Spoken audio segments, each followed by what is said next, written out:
ஒருவனுக்கு ஒருத்தி என்ற கோட்பாடை கொண்ட நாடு. ஆனா இஸ்லாமியத்திலே ஒரு இஸ்லாமியர் பல பெண்களை திருமணம் செய்து கொள்ளலாம் என்ற இஸ்லாத்திலே சட்டம் இருக்கிறதா? அதிலே முதல் மனைவியினுடைய அனுமதி இல்லாமலே திருமணம் செய்து கொள்ளலாம் என்ற சட்டம் இருக்கிறதா?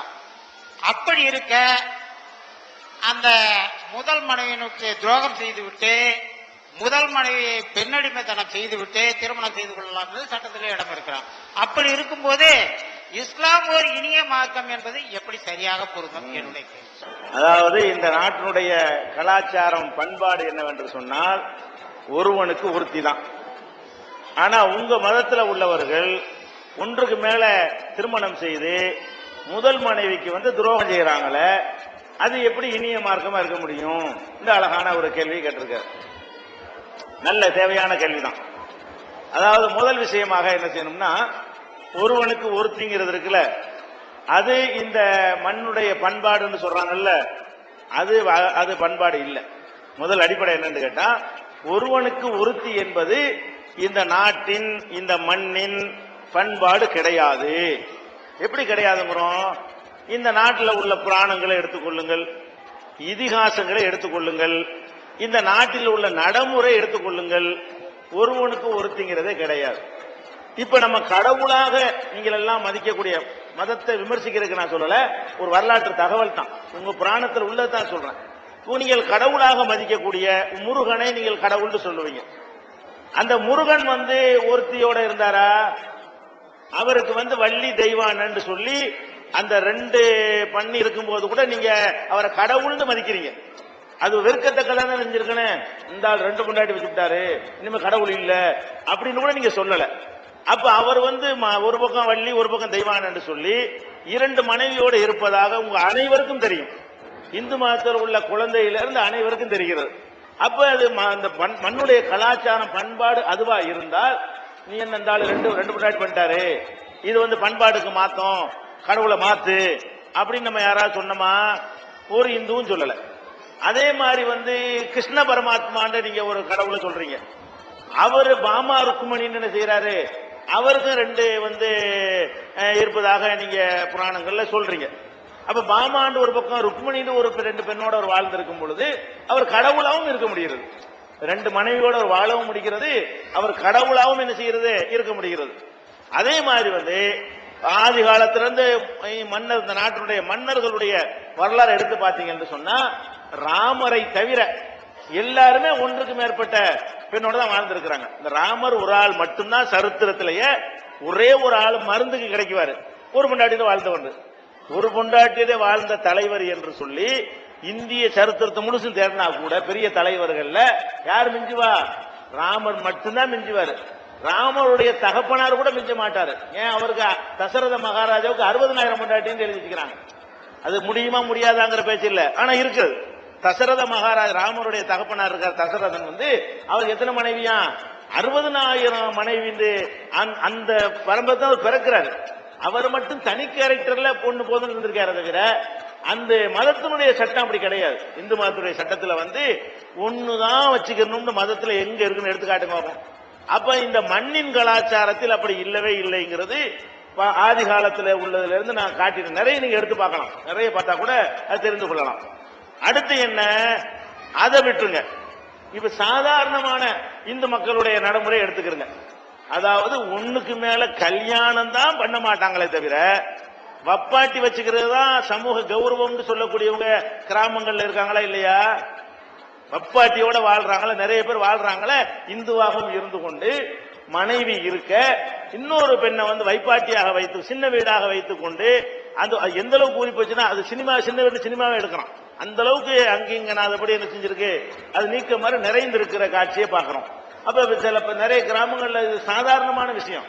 பண்ணையார்கள் பெரிய பெரிய நிலச்சுவாந்தார்களா இருந்தாங்கன்னா ஒரு மனைவின்னு ஒரு பெண்ணை வைத்துக் கொண்டு கிராமங்கள்ல போய் என்ன செய்வாங்க? 5 கிராமங்கள், 5 வீட்டுல, 5 ஊர்ல 5 சின்ன வீடு இருக்கும்.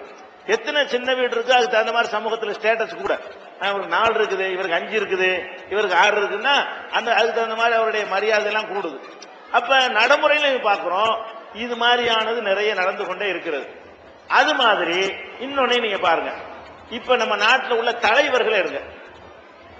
இந்த நாட்டில் வந்து அதான் மண்ணுடைய கலாச்சாரம் சொன்னா, நம்ம தமிழ்நாட்டு முதலமைச்சர் முஸ்லிமா இந்துவா?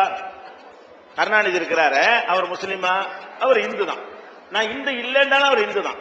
ஏன்னா இந்திய சட்டப்படி வந்து யார் முஸ்லீம் இல்லையோ, யார் கிறிஸ்தவர் இல்லையோ, யார் சீக்கியர் இல்லையோ அவங்க எல்லாம் இந்து. லா பிரகாரம், அதான் சட்ட பிரகாரம் அவர் இந்து தான். இந்து சட்டம் அவர் கட்டுப்படுத்தும். இந்து லா படி தான் வருவார், கோர்ட்டுக்கெல்லாம் போனா. அப்ப வந்து அவர் எப்படி ஒரு தயாள் அம்மாளோடையும் ராஜாத்தி அம்மாளோடையும் ஒரு நேரத்தில் எப்படி வாழ்றாரு? அப்ப மண்ணின் கலாச்சாரம் அதுதான், மதத்தின் கலாச்சாரம் அதுதான் என்று சொன்னா, அப்ப நாட்டுடைய சட்டமும் அதுதான் என்று சொன்னால், அந்த சட்டத்துக்கு விரோதமானது செஞ்சவர் இப்படி முதலமைச்சரா இருக்க முடியும்? சட்டத்துக்கு தப்பான இந்துக்களுக்கு அனுமதியே இல்ல, 2 கல்யாணம் பண்றது பயங்கர குற்றம் அப்படி இருக்குமையானால், அப்படி ஒரு பயங்கர குற்றத்தை செய்த ஒருவர் எப்படி 5 முறை முதலமைச்சரா இருக்கிறார? சட்டம் போய் நீ 5 முறை முதலமைச்சரா இருக்க முடியாது, 2 கல்யாணம் பண்ணதுனால நீ சட்டத்தை மீறிட்டீங்க யாராவது சொல்ல முடிஞ்சா? முடியல. நம்ம கப்பல் போக்குவரத்து அமைச்சராக இருந்து பிஜேபிக்கு போயிட்டு மறுபடியும் காங்கிரஸுக்கு வந்திருக்கிறாரு திருநாவுக்கரசர், அவரு 2 மனைவியோட வாழ்றாரா இல்லையா? ராம்விலாஸ் பஸ்வான் 2 மனைவியோட வாழ்றாரா இல்லையா? இவங்களெல்லாம் 2 மனைவியோட வாழ்ந்து எப்படி எம்பி ஆக முடிஞ்சது? எப்படி எம்எல்ஏ ஆக முடிந்தது? அதுக்கு சட்டம் ஏன் ஒன்னும் செய்யல? அப்ப இது வந்து எல்லார்ட்டையும் உள்ள ஒரு மேட்ரு. நீ என்ன விளைக்கிறனே, எல்லார்ட்டையும் உள்ள, ஏன்னா முஸ்லிம்கள்ட்ட மட்டும் உள்ள மேட்ருமா இதை கொண்டு வராதிங்க, எல்லாத்தையுமே இது இருக்கிறது. அது இது ஒன்னாச்சு. அது இன்னும் சொல்ல போனா, நம்ம நாட்டில் வந்து சுப்ரீம் கோர்ட்ல வந்து ஒரு தீர்ப்பளிச்சிருக்கிறாங்க. என்ன தீர்ப்பளிச்சிருக்கிறாங்கன்னா, ஒருத்தர் கல்யாணம் பண்ணாம சின்ன வீடா வச்சு வாழ்ந்துட்டு இருக்கிறார். இவன் இறந்து போயிட்டான், ஒரு அரசு ஊழியர். இறந்தா என்ன வரணும்? அவருக்கு உரிய அந்த பென்ஷன்லாம் வரும்ல, இறந்தவன அரசாங்க வேலையில இருந்தாருன்னா பென்ஷன்லாம் வரும்ல, ப்ராவிடென்ட் ஃபண்ட்லாம் வரும்ல, அதை வந்து எனக்கும் அதுல பங்கு இருக்குன்னு இந்த சின்ன வீடு கேஸ் போடுது. எது? மனைவி ஒருத்தி இருக்க, சின்ன வீடு போய் கேஸ் போடுது. கேஸ் போட்டா கீழ் கோர்ட்ல இல்லன்ட்டாங்க, பொண்டாட்டிக்கு தான் கிடைக்கும், நீ பொண்டாட்டியான்னு கட்டுப்பிட்டாங்க. சுப்ரீம் கோர்ட் சொல்லுது சின்ன வீட்டுக்கு பங்கு உண்டு. அப்ப சின்ன வீடு பொண்டாட்டின்னு ஒதுக்கிருச்சப்ப சுப்ரீம் கோர்ட் என்ன பண்ணுது? சின்ன வீட்டுக்கு எதுல பங்கு இருக்குதான்? கல்யாணம் பண்ணாட்டா கூட சின்ன வீடுனா வப்பாட்டியா வச்சுக்கிறது, அன்அபிஷியலா ஒரு பெண்ணை வச்சிருந்தா கூட அதுக்கு பொண்டாட்டிங்கிற ஒரு உரிமையை நீ கொடுக்கணும், சொத்துல பங்கு கொடுக்கணும், பென்ஷன்ல பாதியை கொடுக்கணும்னு சொல்லி சுப்ரீம் கோர்ட் தீர்ப்பளிக்கிறது என்று சொன்னால், அப்ப அதை திருமணமா ஏத்துக்கிச்சுன்னு அர்த்தம். சின்ன வீடு வைத்துக் கொண்டாலும் அது மனைவிதான், மனைவிக்கு ஒரு எல்லாம் இருக்கிறது என்று கோர்ட்டும் சொல்லுகிறது. நடைமுறையில் இருக்கிறது, புராணத்தில் இருக்கிறது, இதிகாசத்தில் இருக்கிறது. அதே மாதிரி பைபிள் எடுத்து பாத்தீங்கன்னா, முஸ்லிம்கள் மட்டும் சொல்றான்னு நினைக்கிறீங்க, பைபிள் எடுத்து பாத்தீங்கன்னு சொன்னா ஆபிரகாமுக்கு 2 பொண்டாட்டி என்று பைபிள் சொல்லுகிறது. தாவீதுக்கு பல மனைவி இருந்ததாக பைபிள் சொல்லுகிறது. அது மாதிரி இஸ்ரவேலுக்கு பல மனைவி இருந்ததாக பைபிள் சொல்லுகிறது. அப்ப எல்லாத்தையுமே இது இருந்துகிட்டே இருக்கிறது. இது ஃபர்ஸ்ட் நினைக்கிறேன். இன்னமும் இஸ்லாம் மட்டும் இதை சொல்ற மாதிரி ஒரு சித்தரிக்கிறாங்கல்ல, அது தப்பு. இஸ்லாத்துக்கு மற்றவங்களுக்கு என்ன வித்தியாசம் கேட்டா, உனக்கு ஒரு மனைவியோட வாழ்க்கை நடத்தும் பொழுது அது குடும்ப விஷயங்களுக்கு உள்ள பல மேட்டர்கள்லாம் இருக்கிறது. அதுல உனக்கு வந்து நீ வழி தவறி போயிருவ, தப்பு தண்டாவில் ஈடுபட்டுருவ, விபச்சாரத்தில் ஈடுபட்டுருவேங்கிற நிலைக்கு தள்ளப்பட்டால் நீ விபச்சாரியை தேடிக்கிட்டு ஓடாத, சட்டவிரோதமா சின்ன வீடு வச்சுக்கிறாத, ஓபனா டிக்ளேர் பண்ணி கல்யாணம் பண்ணிக்க. உனக்கு வந்து ஒரு மனைவியோட இருக்கும் பொழுது நீ விபச்சாரம் தான் பண்ணுவேன் இருந்தால், எவள்கிட்டயாவது விபச்சாரம் போய் நோயை வாங்கிட்டு வந்து முன்னாடி கொடுத்துட்டீங்கன்னா என்ன ஆகுறது? பெண்களுக்கு எது சேஃப்டி? இன்னொருத்தைய கல்யாணம் பண்ணிட்டு போனா இந்த பெண்ணுக்கு சேஃப்டிங்க. இவனுக்கு தேவை இருந்து அந்த பொண்ணுக்கு தேவையில்லாம போச்சுன்னு வைங்க, இவனுக்கு தேவையா இருக்கிறது, அந்த பெண்ணுக்கு தேவையில்லாம போய்விட்டது. ஒரு குறிப்பிட்ட பருவத்துக்கு மேல பெண்கள் அந்த மாதிரி நாட்டம் இல்லாம போயிட்டாங்கன்னு வைங்க, அப்ப இவன் என்ன பண்ணுவான்? அந்த உணர்வுக்காக வேண்டி வேற மாதிரி தேடி போவான். வேற மாதிரி தேடி போன ஒரு எய்ட்ஸ் நோயாளி கூட தேடி போயிடுவான். அந்த மாதிரி ஒரு பொம்பளை போயிட்டு வந்து அங்க உள்ள எய்ட்ஸ் வாங்கிட்டு வந்து இங்க உள்ள பொண்டாடி கொடுத்துட்டா என்ன பண்றது? அப்ப அந்த மாதிரி பல மேட்டர் இருக்கிறதுனால இஸ்லாம் என்ன சொல்லுதுன்னு கேட்டா, இந்த கள்ளத்தனமா எதுவும் செய்யாத, ரகசியமா வச்சுக்கிறவெல்லாம் செய்யாத, ஒரு மனைவியோட வாழ, அவளுடைய சந்தோஷமா ஈரி, அதுல அவளுக்கு கடமைகள்லாம் இருக்குது, அதெல்லாம் செய்ய ஒழுங்கா. அதுக்கு பிறகு இந்த மனைவி வந்து சந்தோஷம் தர மாட்டேங்கிறா, அதுல நிறைய பிரச்சனைகள்லாம் இருக்கிறது, அது மாதிரி வறுமையானால் அதுக்காக வேண்டி விபச்சாரம் பண்ணிவிடாத, கள்ளத்தனமா பண்ணாத. ஏன்னா அவளும் பொம்பளை தானே, நீ ஒருத்தி சின்ன வீடா வைக்கிறியா, அவனும் பொம்பளை தானே, அவளுக்கு உரிமை இருக்கா இல்லையா?